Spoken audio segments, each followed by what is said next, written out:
Guys, I was just able to have a conversation with Tim Cook. I met him, I was able to sneak a camera in, and this is what I captured. Oh, Tim Cook, thank you so much for taking the time to meet with me. Good morning. Yes. I'm super excited to give you my wish list here for the upcoming iPhone 17 series. You know, Alex, your channel is my absolute favorite to watch on YouTube. Thank you, that means a lot. And that's super weird, but also good to know. Anyway, I'll get to my list here. I know you're busy. iPhone 17, we gotta have at least 120 hertz on the base model. Nope. Wait, why? I can get an Android phone for like half the price with at least 90 hertz. Not happening. You're not going to buy an Android. Anyway. Okay, I guess. I mean, probably not, but maybe I might. And anyway, the list here, the Pro, reverse wireless charging, that would be sweet. 48 megapixel telephoto lens, more functionality for the camera control button, better Apple Intelligence and Siri experience would be super great. Oh, I'm sure you're going to be extremely happy then. Oh, really? Are we getting all those things? Nope, but you might be getting an orange iPhone.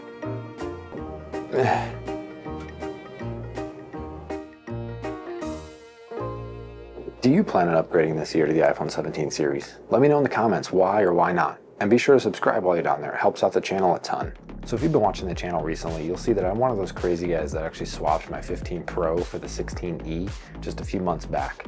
And by and large, it's been an awesome core iPhone experience. I haven't really missed a ton, but there's been a few things that I have missed that are pushing me towards really thinking about picking up a 17 Pro when it comes out. Namely, I missed the ultra-wide and the telephoto cameras. I really didn't think I would, because if I'm taking any serious photos, I'll just use any one of my cameras that I have, real cameras, instead of this phone camera. But there's something to be said for the simplicity of a phone when you just have it and it works and it's always there. Granted, it's not going to be as great of a photo as you'll get on a proper mirrorless camera, but I do miss having an ultra wide angle and then the telephoto lenses. Those, I really use them a lot, and I didn't realize how much I did until I didn't have them on this guy. And speaking of the camera, one other thing that I'm really excited for that's actually keeping me from just picking up a 16 Pro or even a 15 Pro is the fact that the telephoto is actually getting supposedly a 48 megapixel sensor. As somebody that's a professional photographer, I love pixel peeping, and I actually really do enjoy the 48 megapixel main sensor on my 16e, and I enjoyed it on the 15 Pro as well. Super excited that the ultra wide has it on the 16 Pro, and so the 17 Pro finally getting the telephoto 48 megapixel sensor is a really big one for me. I actually use that lens a lot, and traditionally I've always been very disappointed when the photos kind of turn out a little flat, a little mushy, and not a lot of detail. So I'm really excited to be getting a 48 megapixel sensor on the telephoto lens. But it's a catch-22. Like I said in my 16e review video, which you can watch at the card up in the corner, there is a decision fatigue when it comes to which lens do I use. Do I take a photo on all of them, especially once we factor in sensor crop, because they are 48 megapixel sensors. I can get like 6 different camera angles from the pro level cameras, and there just isn't that decision fatigue on this guy, so I like that.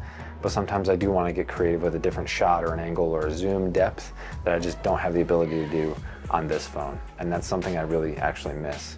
Now, supposedly there's like this new candy bar design coming to the pro level phones. I don't really care about that. I genuinely don't. I think it looks fine. I think we've had the same stale design for years now. Not saying I'm a fan of that. I think the Google and Samsung do look better when it comes to the pro phones, but just because the camera looks a certain way from the backside of the phone isn't necessarily a reason to upgrade.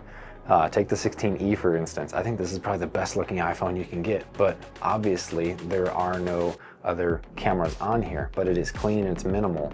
But I'm not really sold on the new design. We'll see. I think it's going to leave a lot of room for scratches with that back glass being exposed like that. And supposedly we might be getting new battery tech that makes the battery life last a lot longer. I don't know what that looks like yet exactly specifically, but I think that's going to be huge. The battery life on the 15 Pro and my 14 Pro wasn't bad, but it wasn't fantastic. I definitely had to find a charger before the day was over to make sure I can make it into the evening. And I was also used to the mini phones from that point too, and so I was already kind of used to having to charge. The 16e, on the other hand, is the best battery life that the iPhone's ever seen. that thing, I don't have to find a charger for several days. I'll just plug it in when I'm in the car and that's about it. I don't charge it overnight. I hardly ever have to put that thing on a charge. So to utilize new battery technology in the upcoming Pros to get us something similar to maybe like what we're seeing in the 16E would actually be really cool. Camera control, I don't care about the functionality. I just want that button to be able to launch the camera so I can free up the action button. As somebody with kids that has a lot of life happening all the time, I genuinely want to open the camera app quickly, and sometimes I can't get to it quick enough. When I have to do that swipe over or press the little button on the lock screen, I map my action button to the camera so I can quickly open it. By the time I pull it out of my pocket, the camera's already open because I've hit that button. And so having that camera control button on the 16 and the 17, I would actually enjoy that because I could actually just quickly open the camera. I'm not going to use it to swipe through the options because I think it's dumb, but it's there.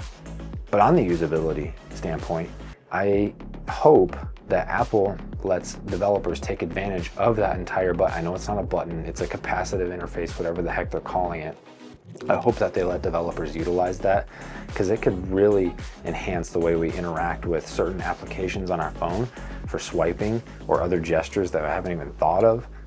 And so I really hope that they open up that functionality to be able to use for other apps. Overall though, I think this is really going to be just an incremental upgrade this year, especially with the little bit of hardware redesign. We're kind of due for a bit of a redesign. The star of the show is really going to be the 17 Air. That's going to be the super thin, super light, single camera design with the new battery tech, and it's going to be all the best parts of the iPhone put into one super slim package. For me, I don't particularly care or want that, but I could be wrong. I haven't picked it up to use it. I know Samsung Galaxy just did that with their Slim series, and people say great things about it, but I haven't picked it up to use it yet, so I'm not sold. I want better battery life, I want functionality, I want usability, more than just a slim form factor. Granted, though, they kind of did the same thing with the iPads. Here I have the iPad mini 6, and with the new Pros, they're so thin and so light, it makes them a joy to use, and you're not sacrificing any power. So we'll see. Apple surprised us before. Somehow they're able to take more away and still provide more value in the form of power and battery life. And so we'll see what they do. I hope I'm pleasantly surprised. But for me, I'm really eyeballing the 17 Pros simply because of the reasons like I talked about for those main upgrades and features that have been missing on the 16E. But we are rumored to be getting a iPhone Fold here in the next couple years. I actually just saw yesterday before I recorded this video that Mac Rumors is saying it might be pushed out another year now. The rumors, my script for this video is talking about how it's rumored for next year, 2026, but now we're hearing that it might not be till 2027, and I think Apple needs to fix that or do better at this point. Samsung just released their 7th iteration of the Fold, and it's selling like hotcakes. I'm seeing videos all over the place. People are switching, people are dumping on iPhone. I don't think the iPhone's in trouble by any means, but what I'm trying to say is the ship is sailing. That foldables have been a part of the industry for a while now, for many years, and Samsung has finally perfected it in a way that it's become mainstream, that people are actually switching and enjoying and using the experience. And I think Apple needs to catch up to that. Now, rumored, speculative, the iPhone Fold is going to feature something like a mini design, so a smaller form factor. So imagine if you have something like the iPhone mini, this is the 16E, not a mini, but something that's a little bit shorter, a little bit more like the iPhone mini size, and then you unfold it and it becomes kind of like almost a little smaller than the iPhone or the iPad mini tablet, right? So if you had a tablet that folded into more of a phone form factor. I think Google actually did really well with this with the original Pixel Fold. It was kind of that passport style, shorter phone, smaller form factor that unfolds into more of a wider screen format. I think that's going to be the key to success. Samsung and Google now and all these other companies are doing the standard candy bar phone. When you unfold it, it actually becomes more of a square form factor. And I'm not as crazy about that. I much prefer the widescreen format of something like an iPad. And so we'll see. That's the one I'm really hoping for. I'm really eyeballing because then I could get rid of, or not get rid of, I can combine these two devices into one. I love my iPad mini.